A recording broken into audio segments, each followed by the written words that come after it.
Assalamualaikum warahmatullahi wabarakatuh. Selamat pagi, siang, sore, malam, teman-teman semua. Sudah lama saya tidak mengupdate kembali untuk videonya ya. Jadi selamat datang kembali di video pembelajaran bahasa pemrograman menggunakan bahasa Python. Masih bersama saya dengan Herlambang. Jadi hari ini kita akan belajar tentang yang namanya function di dalam Python. Oke, langsung saja kita mulai. Saya buat file di sini function 1 gitu ya, function 1. Nah, sebenarnya function itu apa sih? Jadi kalau misalnya secara definisi, jadi function itu adalah sebuah grup program ya, sebuah grup program yang biasanya bertujuan untuk melakukan tugas tertentu atau melakukan fungsi sesuai fungsinya ya. Fungsi tertentu yang sifatnya itu berulang atau reusable. Jadi kalau misalnya di pertemuan yang lalu saya pernah membahas tentang def garis ya. Misalnya saya buat sederhana saja dulu, def garis gitu. Jadi namanya itu atau defaultnya itu adalah nama fungsinya aja lah bebas gitu ya. Jadi didahulukan dengan def atau definisi gitu. Kemudian nama fungsinya apa? Misalnya saya ambil contoh garis.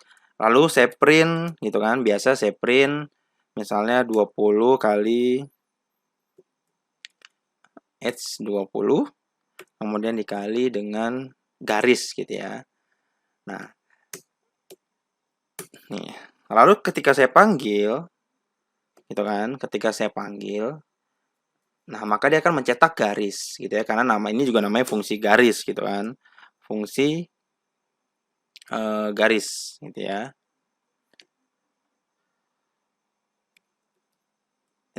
Nah, ini namanya fungsi garis. Gitu, fungsi garis. Jadi yang kenapa tadi di awal saya bilang adalah fungsi itu biasanya sifatnya berulang, artinya fungsi itu cukup didefinisikan sekali, lalu dia bisa terus dipanggil di dalam program utamanya, sehingga kita tidak perlu lagi membuat fungsi garis seperti ini gitu. Jadi di dalam fungsi sebenarnya ada dua model. Yang pertama itu adalah fungsi dengan argumen, gitu ya. Dan yang kedua adalah fungsi dengan return value. Nah, apalagi tuh nanti kita akan bahas. Nah, kalau fungsi dengan argumen atau fungsi dengan statement itu modelnya seperti ini kurang lebih. Gitu ya, kurang lebih seperti ini. Jadi seperti ini juga ada dua lagi dibagi. Ada yang eh fungsi dengan parameter gitu ya, bisa dikatakan argumen atau parameter gitu. Atau eh tanpa parameter, tanpa parameter. Jadi kalau seperti ini tanpa parameter. Nah, kita mulai aja. Ini saya hapus dulu ya. Kita mulai aja langsung. Misal di sini saya bikin def kemudian nama gitu ya. Def nama kemudian nah ini misalnya saya cetak print nama saya Andi. Tuh, saya print nama saya Andi. Lalu saya panggil di sini nama. Seperti biasa ya, kalau di dalam function itu dia harus indentasi, artinya harus ada bagian program yang menjorok ke dalam gitu ya. Saya panggil di sini misalnya nama.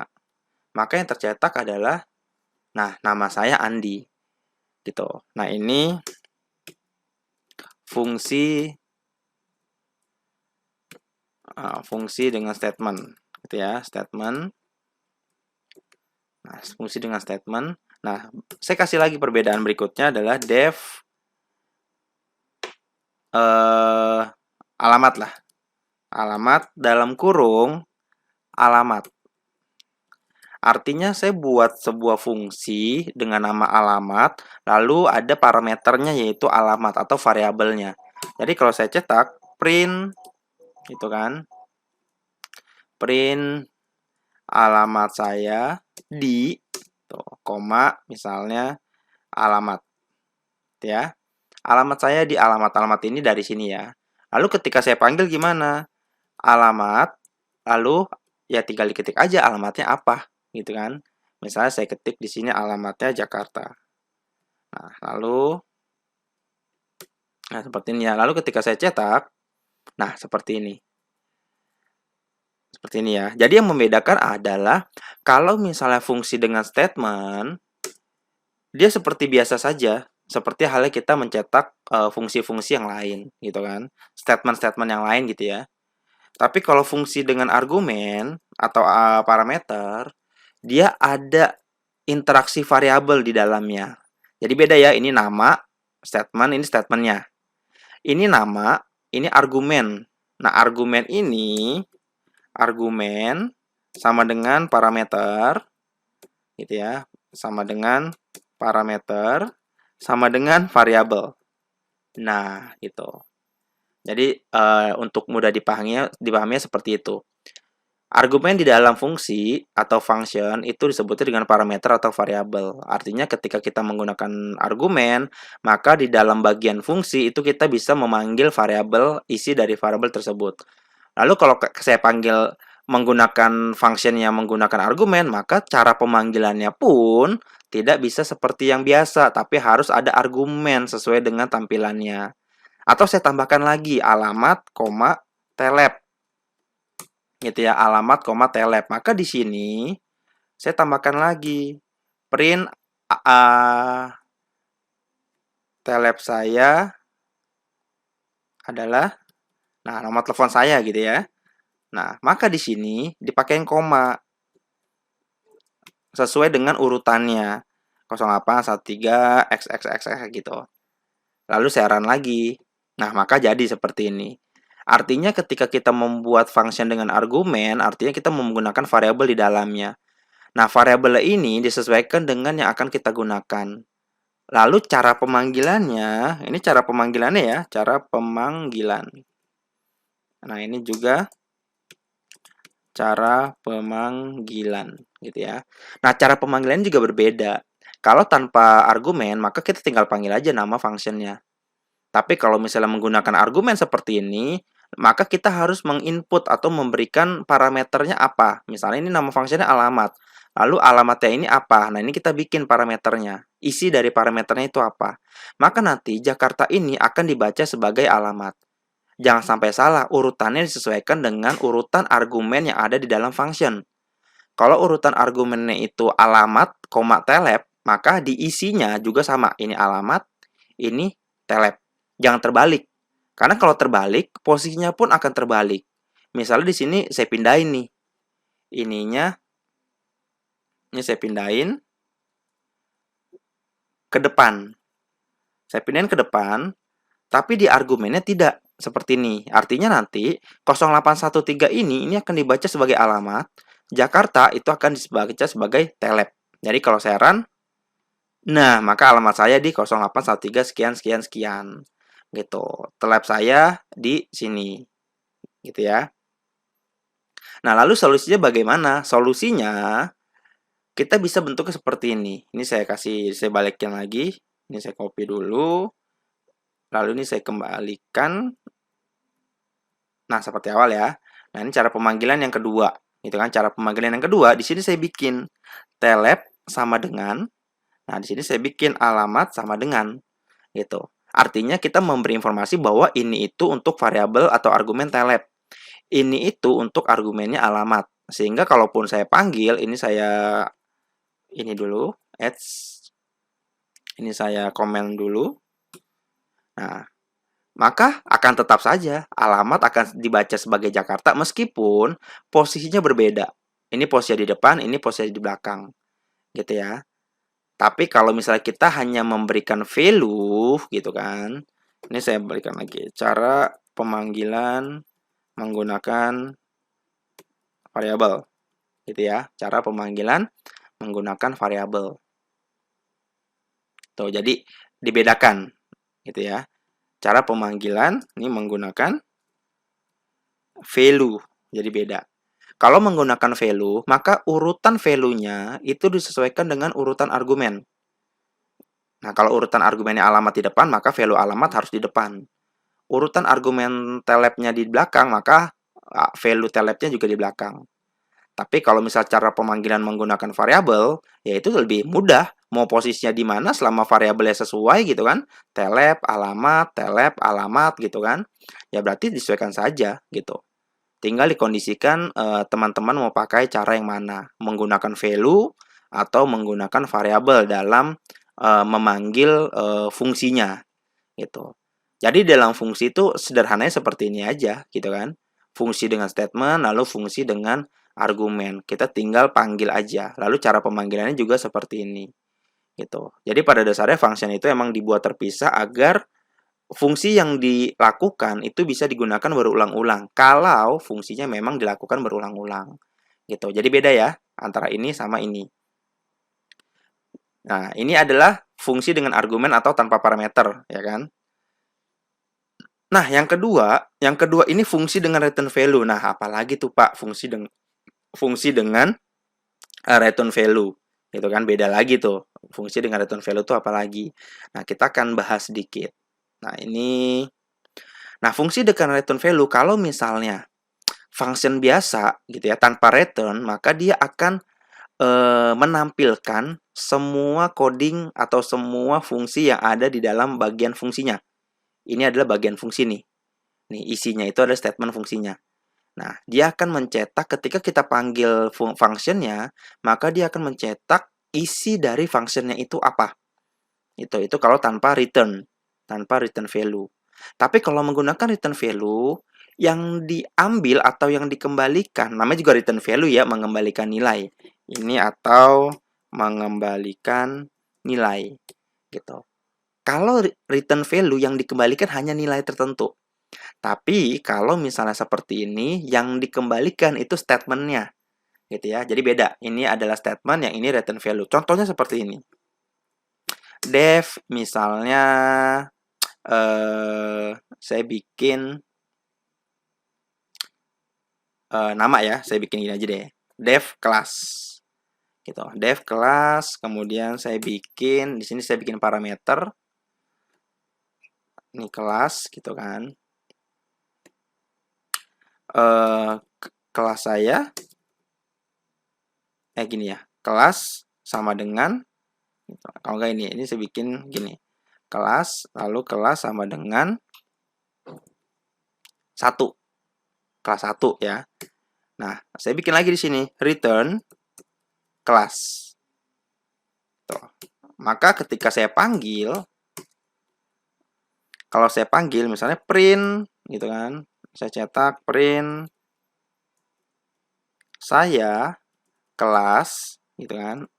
Salah, oke. Saya kelas, nah, koma, tinggal dipanggil aja kelas. Nah, seperti ini. Ini saya clear dulu. Nah, maka kalau saya run, nah, saya kelas 1. Yang dikembalikan itu adalah value-nya. Beda ya. Kalau return value yang dia akan mengembalikan value yang akan kita return itu yang mana. Gitu. Kalau misalnya tanpa return, maka dia akan mengembalikan isi dari functionnya itu apa. Contohnya ini dipanggil nama, maka yang dipanggil sama dia atau yang dicetak ini. Tuh, yang ini dipanggil alamat, maka yang dicetak dia itu ini. Tapi kalau return, dia akan mengembalikan nilai yang apa yang di return. Ini returnnya. Maka dia akan mengembalikan isi dari kelasnya. Kelas 1. Gitu ya. Oke. Mudah ya, gampang ya, sederhana, semoga bisa. Kita masuk lagi coba function yang kedua. Masih yang sederhana saja, gitu ya. Kita belajar yang sederhana saja. Kita menghitung luas. Def luas. Luas apa ya? Luas persegi lah yang sederhana ya. Luas persegi. Nah, luas persegi itu kan biasanya ada argumennya ya, parameternya sisi. Ini ya. Kemudian luas sama dengan sisi dikali dengan sisi. Nah, return boleh juga misalnya mau ditulis di bawahnya return luas seperti ini. Lalu ketika kita masukkan misalnya luas persegi, kita cetak nih print kan luas persegi adalah, nah, koma, kita panggil variabelnya luas underscore persegi. Lalu parameternya apa? Ingat, kalau misalnya kita menggunakan function argumen, maka kita manggilnya juga harus ada argumen. Misalnya sisinya itu 6, maka dia akan mencetaknya berapa? Nah, luas persegi adalah 36. Karena yang di return itu hanya luas, hanya ini. Yaitu isi dari luas sama dengan sisi dikali sisi. Maka yang di return adalah nilai luasnya itu berapa. Itu. Pak, boleh nggak sih Pak kalau misalnya kita bikin fungsinya itu bentuknya input? Boleh dong. Boleh sekali gitu kan. Kita bikin lagi di sini. Misalnya kita bikin def input gitu ya. Def input kita bikin ya. Def input sisi gitu. Input sisi print input ya. Input, maka kita bikin inputnya dulu. Misalnya sisi sama dengan nah, input gitu kan. Masukkan sisi. Gitu kan, masukkan sisi. Udah. Kemudian di sini kita tinggal print input underscore sisi. Itu. Input underscore sisi udah selesai. Kemudian di sini berarti luas persegi adalah luas persegi di sininya gitu ya. Luas persegi di sininya adalah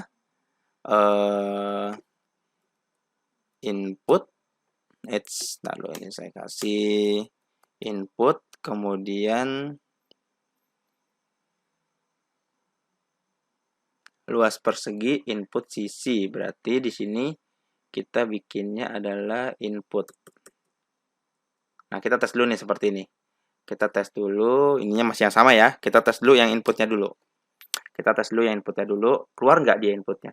Nah, masukkan sisi. Kita masukkan misalnya 6. Kan? Nah, luas persegi adalah 36. Karena ini masih ini ya, masih inputnya seperti ini. Kemudian, kita akan lihat lagi kalau misalnya kita pecah nih. Kita pecah. Misalnya ini saya balikin di sini. Kita hapus, ini saya balikin gitu kan. Artinya bisa ya. Nah, ini saya hapus lagi gitu kan. Artinya function itu bisa digunakan untuk input gitu kan. Nah, di sini saya bikin lagi sisi. Nah, gitu. Saya bikin sisi. Berarti tergantung yang dimasukkan. Misalnya saya masukkannya 7.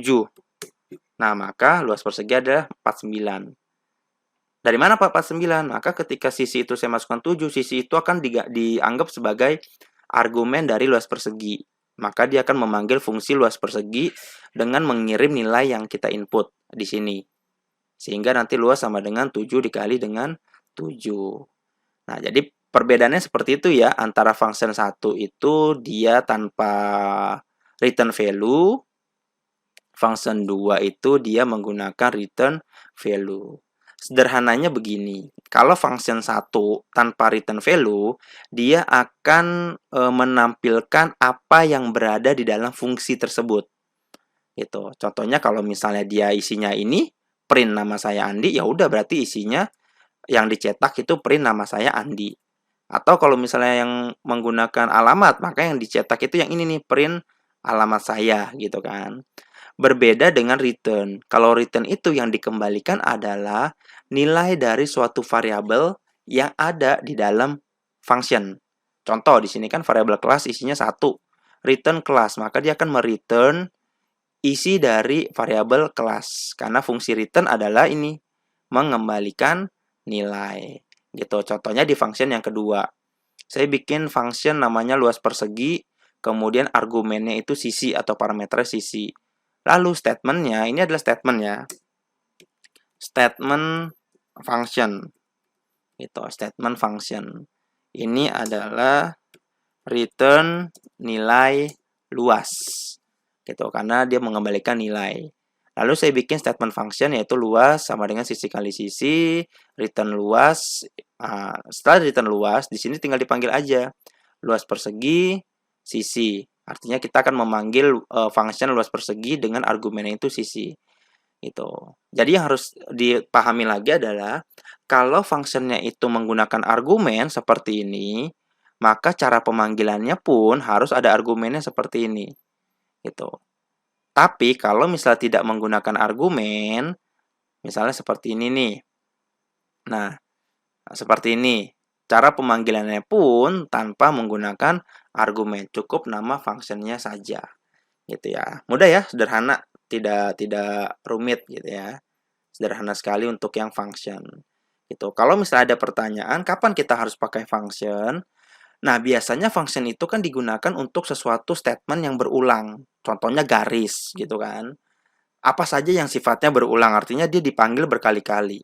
Atau boleh saja kita membuat function untuk memisahkan suatu fungsi tertentu di dalam blok utamanya, gitu kan. Artinya kita buat nih rumus-rumusnya di dalam function boleh saja. Sehingga nanti posisi codingnya jadi lebih sederhana gitu. Lalu yang kedua adalah urutan. Function itu biasanya didefinisikan di paling atas. Seperti ini nih. Nih, definisikan function itu biasanya di paling atas. Kenapa? Karena kan nanti di Python itu kan sistemnya kan terurut ya, artinya dia akan melihat function ini digunakannya di mana. Kalau functionnya di bawah, maka cara pemanggilannya pun harus di bawah function itu gitu ya. Nggak bisa misalnya functionnya saya taruh di bawah begini gitu kan, lalu saya print masukkan sisi 8. Nah, nggak bisa. Kenapa? Karena functionnya itu tidak terbaca. Artinya functionnya itu di bawah, tapi dipanggilnya di atas gitu. Jadi harusnya function itu adanya di atas sehingga dipanggilnya di bawah gitu. Saya cantumkan di sini. Definisi function selalu di atas gitu ya, di atas. Di atas pemanggilan fungsi tersebut gitu. Tersebut. Nah, boleh misalnya mau di mana gitu kan fungsinya. Yang penting misalnya gini, ini saya copy lagi, saya cut, saya taruh di bawah sini. Gitu kan. Nah, saya masukkan lagi misalnya sisinya 8. Di print bisa. Kenapa? Karena function ini berada di atas pemanggilan gitu. Jadi yang penting function itu berada di atas pemanggilan gitu ya. Makanya kenapa, tapi lebih enak sih sebenarnya function itu selalu di paling atas. Gitu. Seperti ini ya, functionnya selalu di paling atas. Oke, untuk video kali ini cukup sampai di sini dulu. Nanti teman-teman bisa mencoba dengan berbagai function yang bisa diterapkan. Jangan lupa bisa cantumkan di kolom komentar kalau teman-teman sudah mencoba gitu. Jadi biar teman-teman yang lain juga bisa melihat implementasi dari fungsi function gitu ya. Oke, sampai ketemu lagi di video-video berikutnya. Jangan lupa like, subscribe, dan share. Kenapa? Karena subscribe, like, dan share itu gratis. Akhir kata, salam BSI.